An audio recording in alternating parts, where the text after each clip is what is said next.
World of Warcraft. A lot of people have spent a lot of time in Azeroth.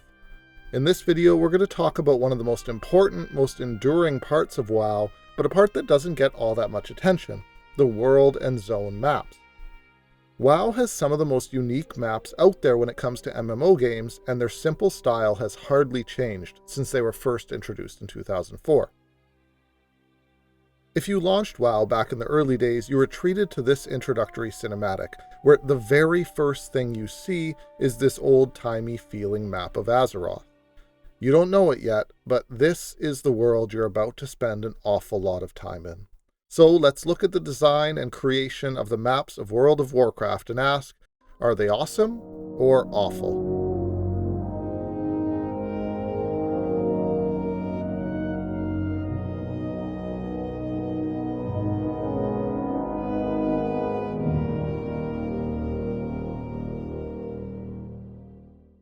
Maps in video games essentially need to balance two things, player immersion and player convenience. A lot of times these things are in conflict. If you give the user too much convenience, they just zip from quest to quest, ignoring the world around them as they run from one part of the map to another. If you don't give the user enough convenience, they can get completely lost and frustrated just trying to do simple things like find out where someone is in a city or meet up with their friends. The WoW zone maps overall are definitely on the side of immersion over precision. They aren't so far beyond what you could imagine your own character actually carrying with them and drawing as they go. The maps are less guidelines than they are thematic representations of the zones. Each map has a different color scheme with unique little drawings and features. By looking at one of these maps, you can instantly tell what kind of zone you're in. Is it lush or dry and desert-like? Is it volcanic or farmland or somewhere a bit creepy or somewhere full of sickness? These maps line up incredibly well with their zones. Here are some examples. We have Fairlass, a land of huge trees and thick forests full of giants and wildlife with a lush green map. We have the Barrens, a big dry plain filled with animals you'd find on a safari and dangerous pigmen with a yellow dry feeling map. There's the Plaguelands, once lush lands now stricken by sickness and undead monstrosities, with maps tinged odd, unnatural colors. And the list goes on. Durotar, Stranglethorn Vale, Duskwood, Tanaris. All of these zones and their maps have a distinct feel and a distinct artistic style. And all across these maps there are also unique little features, buildings, and geographies that push you to explore. Yet these features, the topographical layout, the size of buildings and cities, are still pretty vague if you're trying to find out exactly where you could go. Vanilla WoW did have an element of intentional obscurity to it, like a lot of games at the time, and you ended up having to learn these zones and read quest text in order to keep going. Ashen Vale is a good example of how this could be frustrating at times. It's full of bits and hills and apparent plateaus on the map, but you really can't just use these topographical lines as a guide for trying to get somewhere. In some places you can go straight up past them, and sometimes there are gaps, but you can't get through at all. Some places have fences that prevent you from moving, and other places there are caves and moonwells that aren't marked.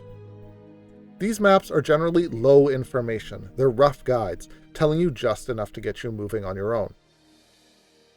That said, one of the most common experiences in WoW is the random jumping and trying to climb up hills, because you get stuck in some weird little spot and the map doesn't ever show anything in that place, or you're trying to get to some quest giver you see way up on a hill somewhere. It can be frustrating, and sometimes quest text just isn't descriptive enough. Way back in the day, a lot of times we had to turn to resources like Alakazam for this kind of thing, or ask for help in chat.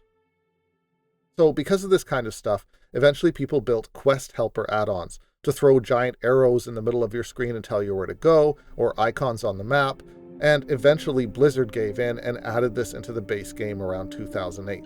So today, in retail WoW, the original vague and artistic map style remains, but it's augmented with tons of navigational tools. But I'm getting ahead of myself a little bit. Back to the original maps, let's talk about cities. Cities are way more detailed than the general world, and you can reliably find your way to specific places.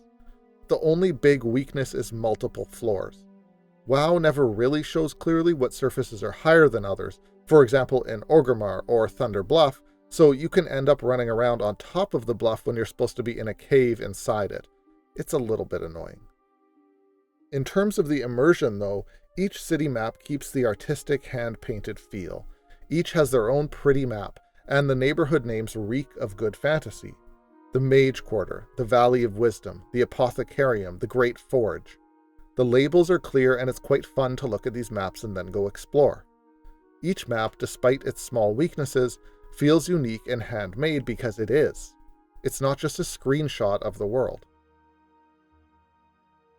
Aside from the style, WoW also includes a revealing mechanic, where the maps are blank at first and reveal in chunks as you explore. It's another thing that makes the map feel like they're your own characters carried along on your adventure. This all means that you're encouraged to head to each corner of a zone to make sure the map fills out.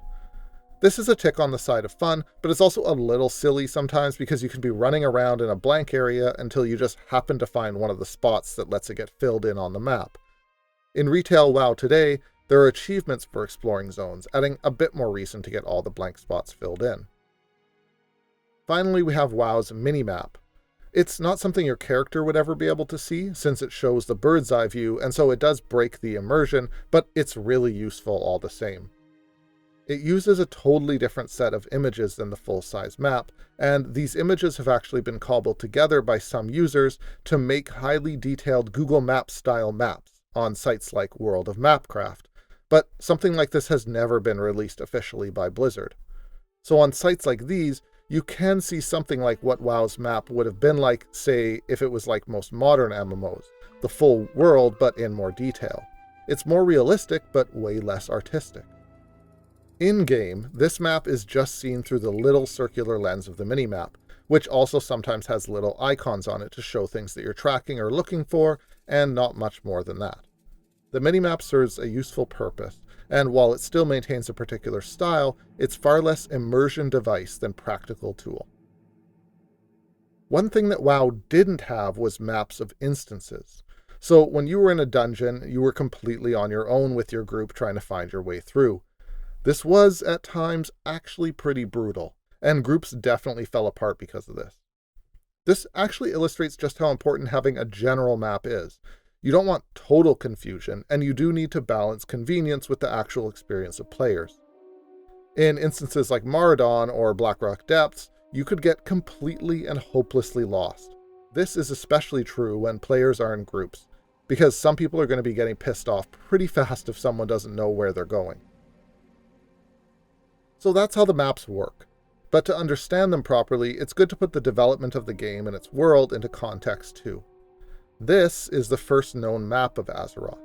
Painted on the wall of the Blizzard development conference room by Chris Metzen, the writer for Warcraft in 1999, it represents the first visual version of a world that would come to be lived in by so many millions of people, and would be known better than most of these people knew their own cities. The f*** is this? Oh.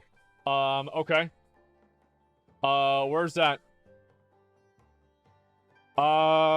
Shit.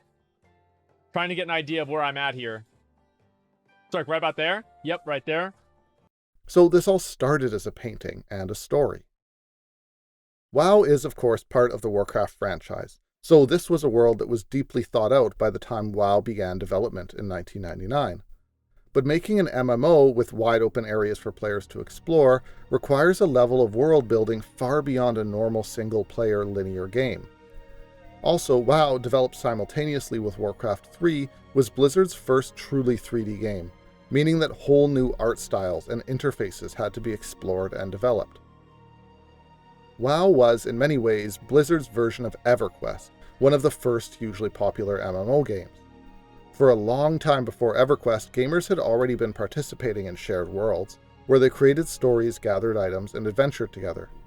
These were called MUDs or mushes, multi-user shared hallucinations. I remember playing as a kid a totally text-based Lord of the Rings mush, where everyone interacted with each other through text, creating a giant shared story. The maps for these places were things you had to make by hand, and nothing was graphical or visual. And EverQuest, despite being a visual game, still stuck with this system in its original release. No maps at all. You had to memorize the zones or make maps by hand and share them with each other. I guess Blizzard decided this was just a little too hardcore. So by creating the maps they did, which sat somewhere in between convenience and immersion, Blizzard did something fairly original. Now, it's not like this was the first game to use maps, not by a long shot, but I haven't been able to dig up clear examples of other fantasy-type games that obviously inspired the WoW style. So if you know of some, please let me know in the comments. It seems like this was something special, grown out of the story, the art style, and the development direction of the WoW team. The maps therefore reflect the team's balance of immersion and art, and their desire to push players to explore and be in the world they were creating. So all in all, are vanilla WoW's maps awesome or awful? Well, I think that despite some annoying moments trying to explore the world and being frustrated by the maps, they fall squarely into the awesome side of things. I think if there's one glaring weakness, it's the lack of dungeon maps in the original game, but that doesn't turn it awful. The maps give a bit more help than having to totally memorize zones, but still don't give everything away. Overall, having a strong push to explore and find your own way in the world is, in my opinion, way better than a fully mapped out follow the arrow style map, which unfortunately is exactly what WoW has become in today's retail game.